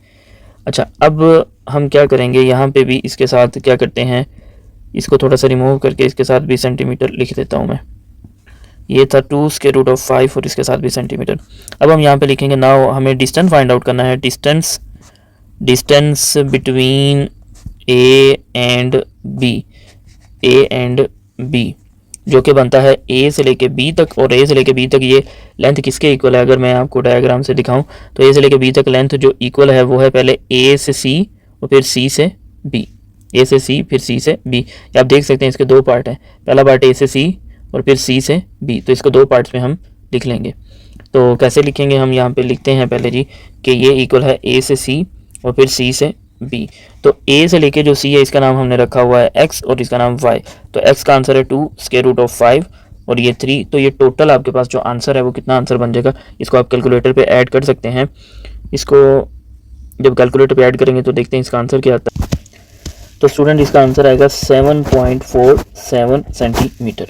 तो ये इन दोनों सेंटर्स ए और बी के दरमियान जो डिस्टेंस है वो हमने फाइंड आउट कर लिया।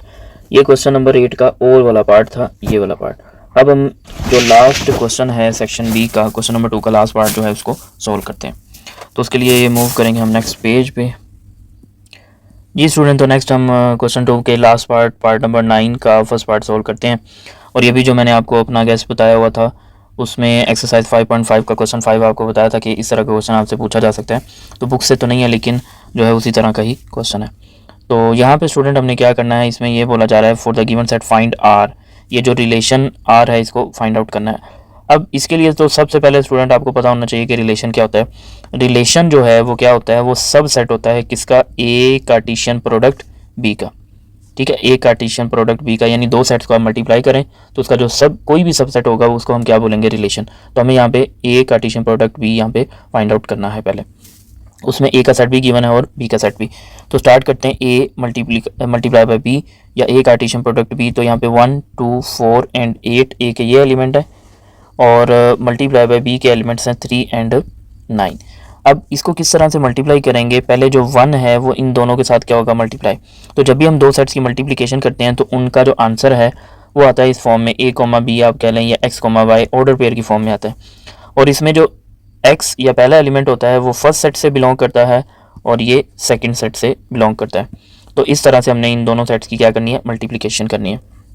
तो 1,3 जब इसको मल्टीप्लाई करेंगे और इसी तरह 1,9। तो आप देख सकते हैं, देखें कॉमा से पहले वाला जो एलिमेंट है फर्स्ट सेट का और बाद वाला सेकंड सेट का।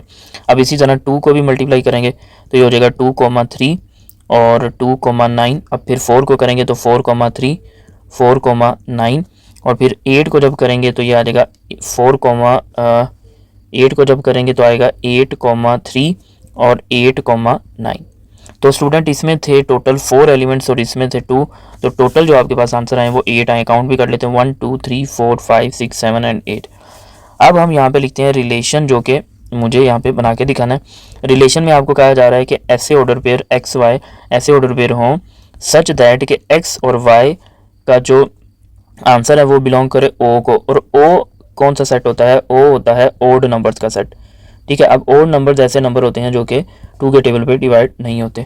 अब स्टूडेंट यहाँ पे एक और भी इंटरेस्टिंग बात है, नॉर्मली जब हम क्वेश्चन करते हैं एक्सरसाइज में क्वेश्चन गिवन होते हैं तो वो पूरे का पूरा रिलेशन कुछ इस तरह से दिया जाता है कि x belong to A and y belong to B, और फिर उसके बाद ये वाली कंडीशन दी जाती है कि x plus y belong to O. अब यहाँ पे हो सकता है कि आप लोग पेपर के दौरान कंफ्यूज होते हो कि हमने यहाँ पे A cartesian product B find out करना है या B cartesian product A find out करना है। या हो सकता है किसी स्टूडेंट ने बी क्रॉस ए किया हो, ऐसे ज़्यादातर स्टूडेंट ए क्रॉस बी ही करते हैं। तो अगर आपने बी क्रॉस ए भी किया तो तब भी आपका आंसर बिल्कुल ठीक है, क्योंकि यहाँ पे मेंशन नहीं था, ये वाली कंडीशन मेंशन नहीं थी कि फर्स्ट सेट जो है वो फर्स्ट एलिमेंट जो है वो किस सेट से बिलोंग करे। तो दोनों मेथड से सही होगा। तो अब हम इसको सॉल्व करते हैं और ऐसे ऑर्डर पेयर लिखते हैं जिनमें इसको ऐड करें तो आंसर आए ओड नंबर। तो अब हम यहाँ पे पहले इसको लिखेंगे तो देखें 1 + 3 करेंगे, ये तो 4 है, ओड नंबर तो नहीं है। 1 + 9 10 बन रहा है, 2 + 3 5, तो एक तो हो गया 2,3। फिर 9 + 2 ये 2 + 9 हो गया 11, तो ये भी एक आ गया। फिर 4 + 3 7, ये भी आ गया 4,3। फिर उसके बाद ये 4 और 9 ये 13 बनता है, ये भी आ गया इस कंडीशन के अकॉर्डिंग। 8 + 3 11, ये भी आ गया 8,3। और फिर लास्ट वाला भी 8,9, इन दोनों को भी ऐड करें तो 17 जो कि ओड नंबर है। अब जब ये काम कर लिया तो अब इस रिलेशन की डोमेन भी लिखनी। डोमेन क्या होता है, हर ऑर्डर पेयर का फर्स्ट एलिमेंट। तो इसकी जब डोमेन लिखेंगे तो वो आएगी 2 4 एंड 8। डोमेन हमेशा सेट की फॉर्म में लिखा जाए, अगर किसी स्टूडेंट ने इसको ऐसे लिखा है तो उसका आंसर गलत है। और रेंज भी इसी तरह एक सेट होता है और इसकी रेंज क्या होगी, बाद वाले एलिमेंट 3 9 3 9 3 9, तो रेंज इसकी होगी 3 एंड 9। तो ये हमने क्वेश्चन नंबर 2 का जो पार्ट नंबर 9 है उसका सॉल्व कर लिया। अब इसका जो और के बाद वाला पार्ट है स्टूडेंट, ये है थ्योरम। और कौन सा थ्योरम है, ये चैप्टर नंबर 11 का थ्योरम है और थ्योरम है 11.3। जो मैंने आपको इंपॉर्टेंट थ्योरम बताए थे उसमें ये वाला थ्योरम नहीं बताया था। चैप्टर 11 में मैंने 11.1 और 2 बताए थे, तो ये जो है उस इंपॉर्टेंट थ्योरम में से नहीं आया। तो अब स्टूडेंट यहाँ तक हमने सेक्शन जो बी है उसको सॉल्व कर लिया है। अब नेक्स्ट हम मूव करते हैं सेक्शन सी की तरफ। जी स्टूडेंट, तो नेक्स्ट हम स्टार्ट करेंगे सेक्शन सी। अब सेक्शन सी में सबसे पहले हम सॉल्व करेंगे क्वेश्चन नंबर 3 के फर्स्ट पार्ट को, ये वाला। अब ये जो क्वेश्चन है स्टूडेंट, ये आपसे पूछा गया है एक्सरसाइज 7.5 के क्वेश्चन से रिलेटेड, और ये भी आपको मैंने अपने गेस्ट पेपर में बताया था कि इस एक्सरसाइज से लाजमी आपको एक लॉन्ग क्वेश्चन पूछा जाएगा एक्सरसाइज 7.5 से रिलेटेड। अब ये आपकी बुक से तो क्वेश्चन नहीं है, ये क्वेश्चन अब कहाँ से आया है स्टूडेंट? ये क्वेश्चन क्लास 9th की जो पिछले साल न्यू बुक आई थी नेशनल बुक फाउंडेशन की, उसमें भी ट्रिग्नोमेट्री का चैप्टर, और वहाँ पे ये एक्सरसाइज 6.7 से लिया गया। शायद उसका क्वेश्चन नंबर 6 है या 7 है, ये आप देख लीजिएगा। तो क्वेश्चन की स्टेटमेंट पढ़ते हैं और इसको स्टार्ट करते हैं। अब इस क्वेश्चन में ये कहा जा रहा है टू मैन, ठीक है, 2 आदमी हैं, on opposite sides of a tree, यानी एक ट्री है और 2 मैन जो हैं उसकी ऑपोजिट साइड पे। तो सपोज कर लें ये जो मैंने बनाया हुआ ना, ये आपके पास क्या है, एक ट्री है, ठीक है। अब इस ट्री के इस साइड पे एक आदमी है, उसको हम कह देते हैं ए, और इधर वाले को कह देते हैं बी। आगे चलते हैं, are in line with it. एक लाइन का मतलब ये है कि ये आर इन लाइन का मतलब इस तरह एक ही लाइन में, लेकिन ऑपोजिट है।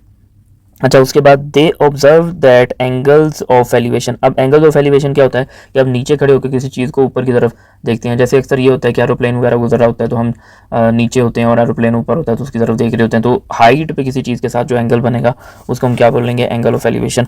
Of the top of tree are 30 degree and 60 degree. तो इन दोनों में से किसी भी साइड पर आप 30 डिग्री लिख लें और किसी भी साइड पर आप 60 डिग्री लिख लें। तो हमने क्या करना है, the height of the tree is 15 metre, यानी ये जो इस ट्री की हाइट है ये कितनी है, 15 मीटर।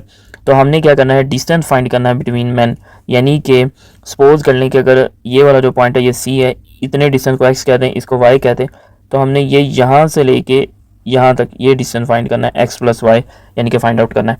अब इसको किस तरह से सॉल्व करेंगे, पहले मैं इस ट्राइंगल को यूज़ करूँगा और फिर इस ट्राइंगल को यूज़ करूँगा और फिर इन दोनों आंसर्स को हम ऐड कर देंगे। अब यहाँ पे मसला ये है कि हम कौन सा फॉर्मूला यूज़ करते हुए इस क्वेश्चन को सॉल्व करेंगे। तो हम स्टूडेंट इसको सॉल्व करेंगे कैसे, एक मिनट। हम पहले यूज़ करेंगे ये वाली ट्राइंगल, इन ट्राइंगल ए सी, और यहाँ पे लिख लेते हैं कि ये पॉइंट डी है। इस ट्राइंगल को यूज़ करेंगे। अब इस ट्राइंगल में फॉर्मूला कौन सा यूज़ होगा, साइन का यूज़ होगा, कोस का यूज़ होगा या फिर टेंजेंट का यूज़ होगा। अब यहाँ पे देखिए ये मुझे ये थीटा है तो इसके सामने वाली साइड कौन सी है, परपेंडिकुलर। तो परपेंडिकुलर मुझे पता है और बेस फाइंड आउट करना है। तो ऐसा फॉर्मूला अप्लाई करेंगे जिसमें परपेंडिकुलर और बेस हो, तो वो कौन सा फॉर्मूला है, टेंजेंट का। इस वजह से हम कौन सा फॉर्मूला यूज़ करेंगे, टेंजेंट ऑफ थीटा का। तो हम यहाँ पे लिखेंगे tan of theta which is equal to perpendicular divide by base. अब इसमें जब वैल्यूज पुट करेंगे तो एंगल है tan 30 degree is equal to perpendicular का पहले नाम लिखेंगे, ये लेंथ है सी से डी तक और उसके बाद है ये ए से सी तक। तो सी से डी को हमने नाम दिया हुआ है एच का और ए सी कितना है एक्स। टेन 30 का आंसर कितना होता है 0.5773। एच हमारे पास है 15 और यहाँ पे एक्स आ जाएगा, ठीक है। तो इसको यहाँ पे सोल्व कर लेते हैं। तो ये एक्स जो है वो इस साइड पे आ जाएगा और ये इधर आके डिवाइड हो जाएगा। तो 15 डिवाइड बाई 0.577 577 लिखना था मैंने, 55 लिख दिया, 5773। तो जब हम इसको कैलकुलेटर से सॉल्व करेंगे यानी इन दोनों को डिवाइड करेंगे तो इसका आंसर आएगा आपके पास 20 एक मिनट इसको कैलकुलेटर से सॉल्व करते हैं। तो स्टूडेंट इसका आंसर आएगा 25.98 और इसके साथ लिखते हैं मीटर। एक दफ़ा इसको फिर मज़ीद कंफर्म कर लेते हैं कि कितना आंसर आता है, 15 डिवाइड बाय 0.5773, यस 25.98 आता है। अच्छा, अब उसके बाद हम बाकी के सोल्यूशन के लिए नेक्स्ट पेज पे चलते हैं। जी स्टूडेंट, अब करेंगे इस ट्राइंगल को यूज़ हम।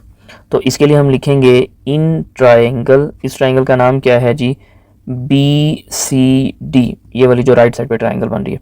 अब इस ट्राइंगल में कौन सा फॉर्मूला यूज़ होगा, ये देखिए मुझे परपेंडिकुलर के बारे में पता है, बेस फाइंड आउट करनी है तो अगेन टेंजेंट वाला ही फॉर्मूला। तो यहाँ पे लिख देंगे कि tan of theta which is equal to perpendicular divide by base. अब यहाँ पे जो एंगल है वो कितना है 60 डिग्री, परपेंडिकुलर कितना होगा सी डी और बेस कितना होगा बी सी। ये एच के इक्वल है और ये वाई के इक्वल है, ठीक है। अब टेन 60 का आंसर होता है 1.732 या वो स्क्वायर रूट 3 वाला भी लिख सकते हैं। हाइट है 15 और वाई हमने फाइंड आउट करना है तो ये इधर आ जाएगा और ये यहाँ पे। तो आपके पास बन जाएगा y is equal to 15 divide by 1.732 और वाई किसके इक्वल आ जाएगा 8.66 मीटर। तो अब हम यहाँ पे लिखेंगे नाउ फाइंड क्या करना था, distance. Now distance between man, तो ये कहाँ से लेके कहाँ तक था, ये था ए से लेके बी तक, ये ए से लेके बी तक। तो ये किसके इक्वल है, ए से लेके बी तक, ए से सी और फिर सी से बी या बी से सी। तो इसका नाम हमने एक्स रखा और इसका नाम वाई। तो एक्स का आंसर आया 25.98 मीटर और ये 8.66 मीटर। तो ये आंसर हो जाएगा 34.64। आप इसको अगर राउंड ऑफ करके भी लिखना चाहें तो आप इसको 34.7 भी लिख सकते हैं। तो ये स्टूडेंट आंसर है इस क्वेश्चन का। पेज को जो है मैं थोड़ा सा इस तरह कर देता हूँ ताकि अगर आप इसका स्क्रीनशॉट लेना चाहें तो वो ले सकते हैं, ठीक है। अब स्टूडेंट चलते हैं क्वेश्चन नंबर 3 के सेकंड पार्ट की तरफ। जी स्टूडेंट, तो नेक्स्ट हमारे पास है क्वेश्चन नंबर 3 का सेकंड पार्ट, जो कि और वाला पार्ट है। इसको मैं यहाँ से हाईलाइट भी कर देता हूँ। ये अब ये जो है स्टूडेंट, ये एक थ्योरम था और थ्योरम था 8.1। तो ये भी जो मैंने आपको इंपॉर्टेंट थ्योरम का गैस दिया था उसमें मैंने ये थ्योरम आपको बताया था, ठीक है। उसके बाद स्टूडेंट आता है क्वेश्चन नंबर 4। पेज को हम थोड़ा सा नीचे ले जाते हैं। तो क्वेश्चन नंबर 4 में जो फर्स्ट पार्ट है ये वाला और से पहले वाला ये है थ्योरम। और कौन सा थ्योरम है, थ्योरम 10.4 और उसका ए पार्ट। लेकिन ये मैंने आपको इंपॉर्टेंट थ्योरम में नहीं बताया था, जो इंपॉर्टेंट थ्योरम बताए थे उनमें से नहीं आया। और इसका और वाला जो पार्ट है ये वाला, अब ये जो पार्ट है स्टूडेंट, ये पार्ट आया है एक्सरसाइज 13.3 से। ये वाला जो और के बाद वाला पार्ट है, अगर मैं यहाँ पे भी हाईलाइट करूँ पेपर में तो इस पार्ट की मैं बात कर रहा हूँ। पहले हम बाकी को रिमूव करते हैं, इस पार्ट की बात कर रहा हूँ। ये एक्सरसाइज 13.3 से रिलेटेड है, लेकिन ये आपकी फेडरल की जो इल्मी वाली बुक है उसमें से नहीं पूछा गया। ये आया है केपी के बोर्ड की बुक से, और केपी के बोर्ड की बुक में भी किसी एक्सरसाइज में नहीं है, लेकिन ये एक्सरसाइज 13.2 से पहले कुछ टॉपिक्स लिखे हुए हैं। उन टॉपिक में यहाँ पे ये इंटरसेक्टिंग वाला टॉपिक लिखा हुआ है। ये आपको पेज केपी के बोर्ड की बुक के पेज 265 पे इसका सोल्यूशन इस तरह की डायग्राम मिल जाएगी जो कि इसी टॉपिक से रिलेटेड होगी। तो वहाँ जाके आप इसको देख सकते हैं। तो अब स्टूडेंट एक क्वेश्चन रह गया जो कि मैं सॉल्व करूँगा, और वो है क्वेश्चन नंबर 5, और उसका भी फर्स्ट पार्ट, सेकेंड पार्ट उसका भी थ्योरम है, और ये चैप्टर नंबर 12 से रिलेटेड है, ठीक है। तो अब नेक्स्ट पेज पे हम इसका जो सोल्यूशन है वो करते हैं। तो नेक्स्ट पेज पे हम चलते हैं स्टूडेंट। तो ये क्वेश्चन नंबर 5 मैंने आपके सामने लिखा हुआ। इसमें हमने डिमॉर्गन के जो लाज हैं उनको क्या करना है, प्रूव करके दिखाना है, ठीक है। डिमॉर्गन लाज, अब डिमॉर्गन के 2 लाज हैं जैसे कि आपको पता है, उन दोनों को 1 बाय 1 करना है, ठीक है। तो सबसे पहले तो सेट अच्छे से लिख लेते हैं। यू का जो सेट, इसमें कह रहे हैं कि एक्स जो है वो बिलोंग कर रहा है नेचुरल नंबर को, और ऐसे नेचुरल नंबर जो कि 1 और 10 के बिटवीन हो और 1 और 10 भी इन्वॉल्व हो। तो यू का जो सेट है वो बनेगा 1 2 3 से लेके 10 तक।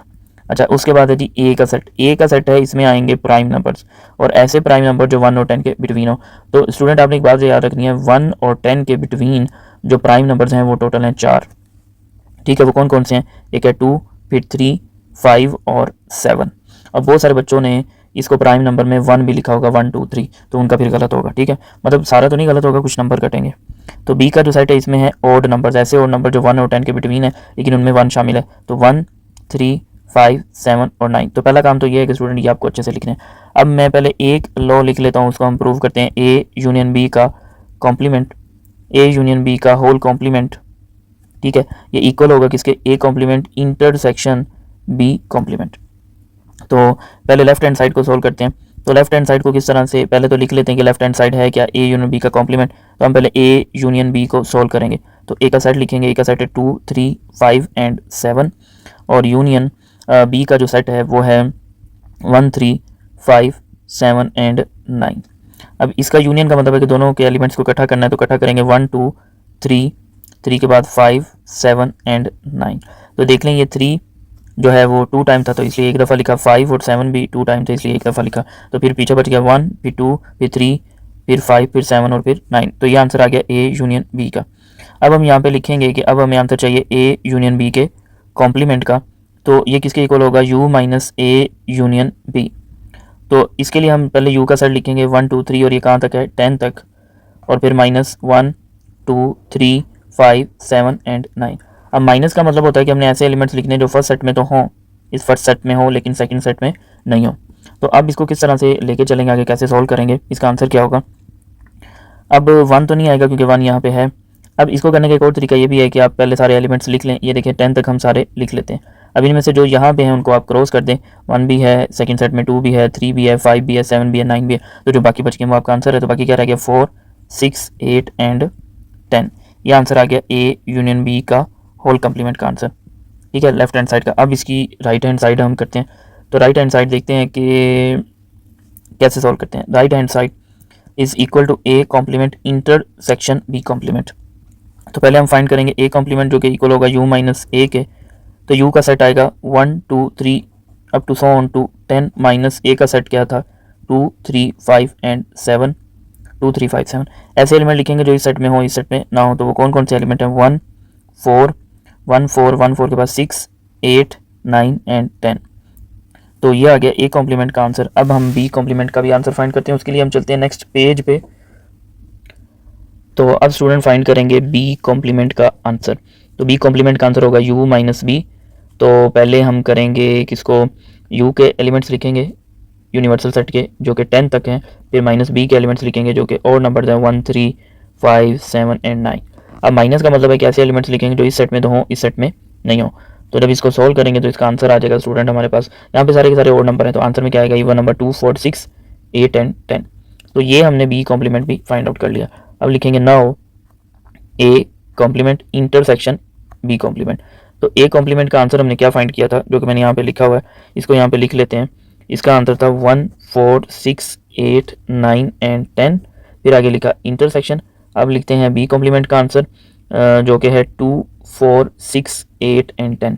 अब इन दोनों में इंटरसेक्शन का मतलब है, ये इंटरसेक्शन का मतलब है कि हमने लिखने हैं कॉमन एलिमेंट्स।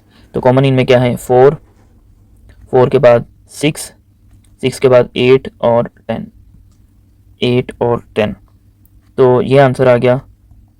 इसको यहाँ से करते हैं रिमूव, नीचे लिखते हैं कि A complement intersection B complement का आंसर आ गया 4 6 8 एंड 10। अब ये होगी कौन सी साइड? राइट हैंड साइड, और ये होगी जी लेफ्ट हैंड साइड। तो दोनों का जो आंसर है वो इक्वल है। पेज को ज़रा मैं मिनिमाइज़ कर देता हूँ, ये आप देख सकते हैं। इसका स्क्रीनशॉट भी लेना चाहें तो ले सकते हैं।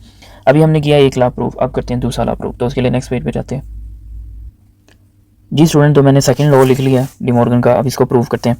तो लेफ्ट हैंड साइड पहले लिख लेते हैं। सेट भी मैंने लिख लिया यहाँ पे ताकि बार बार जो हमें पेज को पीछे नहीं करना पड़े। तो ए इंटरसेक्शन बी का पहले आंसर फाइंड आउट करते हैं। ए का सेट लिखेंगे 2 3 5 7, इंटरसेक्शन लिखेंगे बी का सेट 1 3 5 7 एंड 9। तो इन दोनों का जो इंटरसेक्शन का मतलब कॉमन एलिमेंट एक तो 3 है दोनों में, फिर 5 भी है और फिर 7 भी है। तो ये आगे इन दोनों के इंटरसेक्शन में ए इंटरसेक्शन बी। नाउ अब हमें फाइंड करना है ए इंटरसेक्शन बी का कॉम्प्लीमेंट। तो वो होगा u minus A intersection B. तो u की जगह लिख देंगे 1 2 3 और कहाँ तक एलिमेंट आएंगे? 10 तक। और minus A union A intersection B का आंसर क्या आएगा? 3 5 7। अब माइनस का मतलब है कि ऐसे एलिमेंट जो इस सेट में हो और इस सेट में नहीं हो। तो इस सेट में से अगर इन तीनों को निकाल दें तो बाकी का जो आंसर आएगा, यानी कि ए इंटरसेक्शन बी का कॉम्प्लीमेंट, इसका जो आंसर आएगा वो क्या आएगा? 1 2 4 6 8 9 एंड 10। ये ऐसे एलिमेंट है जो इस सेट में तो हैं यू के, लेकिन इसमें नहीं है। तो ये आ गया लेफ्ट हैंड साइड का आंसर। अब करते हैं जी राइट हैंड साइड को सोल्व। राइट हैंड साइड है A complement union B complement. तो A complement U minus A, तो 1 2 3 कहाँ तक है? ये 10 तक, और माइनस ए 2 3 5 एंड 7। तो हमने ऐसे एलिमेंट्स लिखने हैं जो इस सेट में हो, इस सेट में नहीं हो।